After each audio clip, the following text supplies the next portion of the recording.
এক নম্বর প্রশ্ন, গণভোট জায়েজ কিনা? গণভোট, ভোট তো হইতেই পারে। ভোটটা কি এমন জায়গায় হইতে হবে, শর্ত আছে যে জায়গায় ইসলাম অনুমোদন এর মধ্যে নির্ধারিত করে নাই, কথা বুঝছেন? এখন যদি গণভোট দেয়, খেয়াল করেন যে আমরা 500 আসনের 500 আসনের মেয়েদের জন্য 5টা আসন করবো, গণভোটে জায়েজ আছে? এটা চাওয়া, এটা জায়েজ করতে পারে? মেয়েদের কোনো আসন নাই সংসদে, এটা শরীয়তে নির্ধারিত জিনিস। মেয়েদের কোনো আসন সংসদে আল্লাহ রসুল দেন নাই, সাহাবাই কেরাম দেন নাই, আবু বকর দেন নাই, ওমর দেন নাই, ওসমান দেন নাই, আলী দেন নাই। কয় করেন জিনিসটা?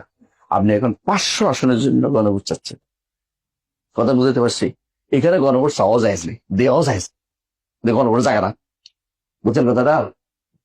আরেকটা যদি চায়, সেটা কি, যে আমরা এখন এই যে ক্ষমতায় যায়, হ্যাঁ, মানে আমরা এখন সব মানুষকে সমান মনে করব, হিন্দু বৌদ্ধ সবাই আমার রাষ্ট্রপ্রধান হইতে পারবে, সবাই আমার সাংসদ হইতে পারবে। এই গণভোট চাওয়া যায় না, কারণ সংসদে ইমানদারের ভোট দিবে, কাফেরের ভোট দিবে। কথা বলছেন কিনা? এই যে সিস্টেমটা চালু আছে, এটা ইসলামিক না। আপনি এখানে কি জন্য ভোট দিতে পারবেন? এমনি ভোট তো দেয়, ভোট মানে মত দেওয়া যায় আছে, কিন্তু কিসের মত দিচ্ছে এটা দেখতে হবে, বুঝছেন কিনা কথাটা? আপনার প্রতিনিধি বানাইতে পারেন, ধরুন একজন মেম্বার বানাইতে পারেন আপনাদের এলাকার, কিন্তু মেম্বার যদি নারীরই বানান, যায় হবে না। পার্থক্য হচ্ছে আপনি আমাদের জিনিসটা জায়েজ আর না জায়েজের ভিতরে আমার ঢুকাচ্ছেন, জায়েজের মাসলে ঢুকাচ্ছেন কেন বলেন তো? দেখতে হবে যে আপনার জায়েজের যে জায়গাটা, এটা তো আসে না এখনো। এখন আপনি কি করবেন? এটা বলতেছি, এখন কি করবেন? এখন যেটা দরকার, এটা হচ্ছে আপনি নিজে বাঁচার জন্য, ইমান বাঁচিয়ে রাখার জন্য যদি কোনো কিছু করেন, শরীয়ত মনে করে করবেন, দয়া করে। শরীয়তের বিধি এটা সম্পূর্ণ উল্টা, কিন্তু আমি এখন বাঁচতে পারতেছি না, এটা কোপ দিচ্ছে, এটা কোপ দিচ্ছে, আমি কোপ থেকে বাঁচার জন্য লাঠির বাইরে খেতে রাজি আছে, ওইদিকে দৌড় দিলাম, কথার কথা এটা। কিন্তু আপনি জানেন যে বাঁচার পথ আছে, ভোট দিতে বাধ্য করা হয়নি, আপনি ভোট দিতে যাবেন না। আমার মত হচ্ছে এটা, কথা বুঝতে পারছি, কারণ আপনি বাধ্য নন, আপনি কেন করতে যাবেন? তাহলে যদি কোনো হকের কথা বলতো, এটা কথা ছিল, নাম ঢুকাইছে কি জন্য? এটা একটা নাম ঢুকাইছে মেয়েদের, যারাই বলবে নারীর ক্ষমতায়ন, তারা শয়তান। নারীর ক্ষমতার জায়গা হচ্ছে ঘর,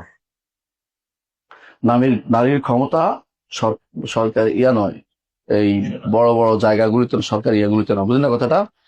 সংসদে না, নারীর ক্ষমতা সংসদে না। সংসদে নারীদের জন্য ভিন্ন কোটা থাকতে পারে, তাদের কথা শোনার জন্য ভিন্ন একটা পরি থাকতে পারে, কিন্তু সংসদের ভিতরে নারী পুরুষ একসাথে, এটা কোন শয়তান আবিষ্কার করলো? হুজুররাও জায়েজ করে ফেলাইছি, সব হুজুররা এখানে কথা বলে না কেন? কেউ যে মেরে ফেলবে, কেউ মারি ফেলুক, অসুবিধা, জান্নাতে যাবা, হক কথা বলতে হবে না, কে বলবে?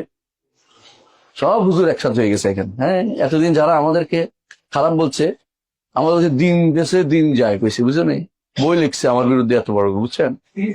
এ দেখে এখন সোজা ঢুকছে, সে দেখে এখন ঢুকে গেছে যাইয়া, হ্যাঁ, এখন সব হালাল জালাল হয়ে গেছে।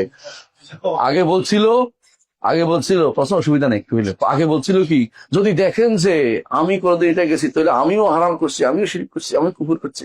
এখন দেখি যে নিজে যাইয়া সুন্দর করে এটা ঢুকে গেছে, বুঝছো? কারো কিছু বলি নেই, নাম বলি নেই, তোমরা আমার জিজ্ঞাসা করিও না নাম।